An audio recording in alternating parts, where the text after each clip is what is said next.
Hi guys, I'm out here in the middle of the night in some really thick bush. I'm doing a bit of experimenting and training in nighttime navigation. I'm going to talk about that.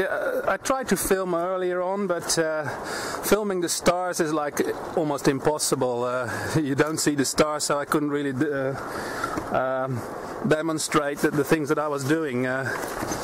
I will try to show you where I go by turning off the lamp. You take a tree, you see it much more clearer with your eyes, of course. You take a tree, aim for it if it's in your on your bearing, and then follow it. It's really hard here to navigate, and I actually forgot my GPS, so it had to work as well. Well, luckily it did.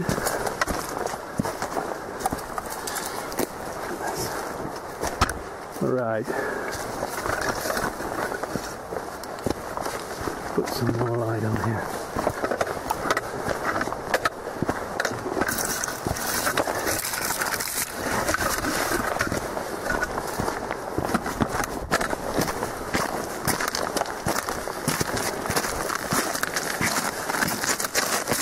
See, we're at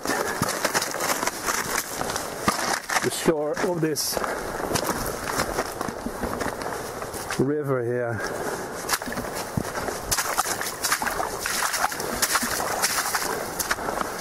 All right, so we're here. Right, I'm going to set up. I'm in desperate need of some brew, so I'm going to make a fire and we can chat a bit.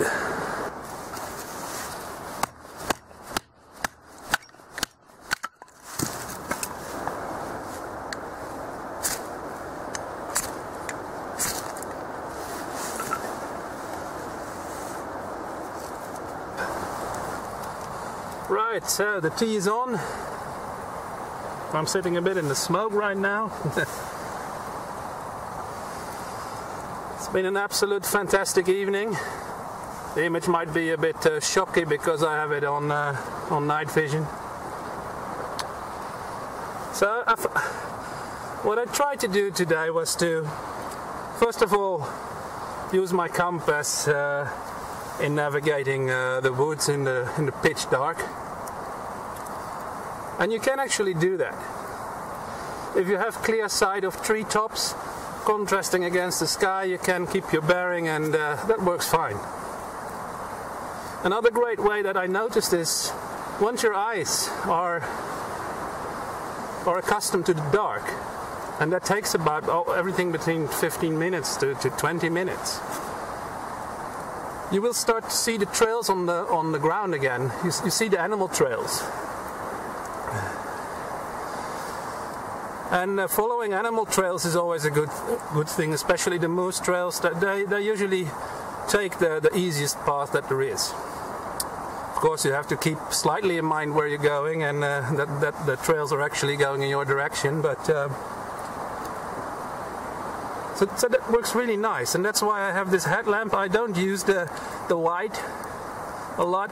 I usually use the red if I want to read my compass.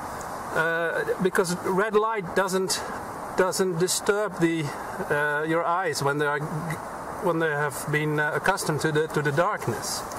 Another thing I tried today that was I will put this off. When I was going to use the stars to find the cardinal directions, the cardinal points. The thing is, though, I'm here on a latitude of about 61.5. That means that the North Star, the Polaris, is actually almost right on top of me. So just using that one to find north is a bit hard actually, because okay, it has a direction, but it's almost straight up. So that's a bit dodgy. It also has another problem. That means if Polaris is that high up, that means that the axis, the north-south axis of the Earth, actually goes straight up as well. And that means that you're finding stars on both sides of Polaris, on the north side. On the south end of the axis, you only see above, what you see on the horizon is above the axis. The general rule is, basically, if a star, after some time, you create a line of sight, and when you check again after 10 minutes, the star has moved up, then you're facing east. If it moved down, you're facing west. If it moved to the left, you're facing north. And if it moved to the right, you're facing south. Well, I have to say, on these latitudes, you have to be really careful with that. Because if you are facing north, and you select a star that is above the horizon, of course, but under Polaris, that star will go to the right of you. And actually, if you would wait for several hours, you would see that it makes a circular motion around Polaris, of course. So it will go up as well. But the north can act the same as the south here. So here, actually, as a rule of thumb, I can't really see what north and south is. I can really see what east and west is, of course, because that won't change.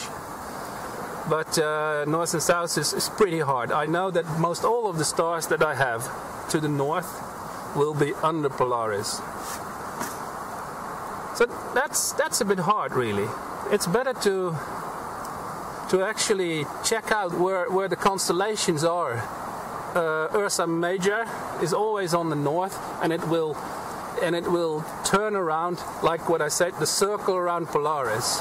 So now altogether the method of using the motion of the stars to find the cardinal points is a bit dodgy here, and I shouldn't trust it. There are more of these things. I mean, even when it's daytime, people always talk about the stick shadow method. You have to be really careful with that.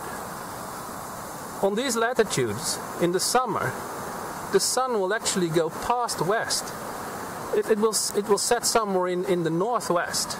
So yeah, okay, most of the people in the world are not living on these latitudes, so but still, don't generalize, because if you're in a survival situation and that's the thing you remember, you can actually flip yourself 180 degrees and travel south when you're actually meaning to go north.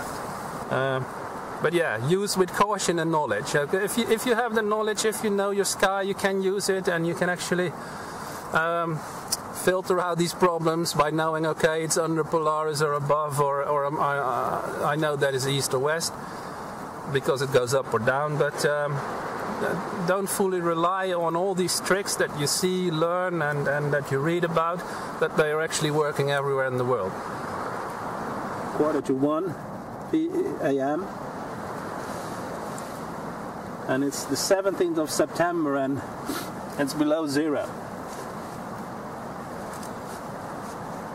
I wouldn't have it any other way, though. I love the subarctic climate. I mean, the nature is so special, and it doesn't take long for the snow to come.